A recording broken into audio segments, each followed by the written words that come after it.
Liquor కుంభకోణం జరిగింది అని ప్రజల్ని నమ్మించడం కోసం చాలా శతవిధాల ప్రయత్నం.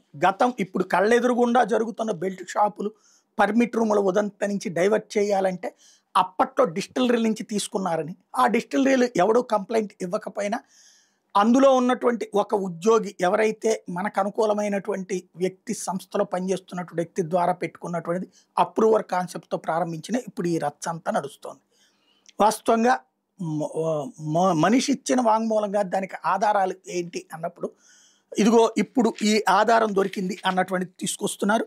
తాజాగా ఎవరైతే ముంబై వ్యాపారి అనిల్ చోక్రా అనేటటువంటి అతను గత ప్రభుత్వాలు అత్యధికంగా మద్యం సరఫరా ఆర్డర్లు దక్కించుకున్న అదాన్ డిస్టిలరీసు, ఎన్సీవై ఆగ్రో ఇండస్ట్రీసు, లీలా డిస్టిలరీస్ సంస్థలు, రాజకేశ్ రెడ్డి A1, ముప్పిడి అవినాష్ రెడ్డి A7ల నియంత్రణ పర్యవేక్షణలో ఉండేవని, ఈ 3 సంస్థలు కలిపి మొత్తం 77 కోట్ల రూపాయలు ముంబైకి చెందిన Olvik multi ventures private limited, క్రెప్టీ ఎంటర్ప్రైజెస్ ప్రైవేట్ లిమిటెడ్, నైప్నా multi ventures private limited, Vishal enterprises వంటి డొల్ల కంపెనీల ఖాతాల్లోకి మళ్లించి ఆ సంస్థలన్నీ అనిల్ చోక్రా అనేటటువంటి అతను నిర్వహిస్తుంటే అతని దగ్గరికి ఆ డబ్బులు పంపించి 32 డొల్ల కంపెనీల్లో నుంచి ఆ క్యాష్ తీసుకున్నారు వీళ్ళు అన్నటువంటి దాన్ని ఇప్పుడు అతన్ని అరెస్ట్ చేశారు.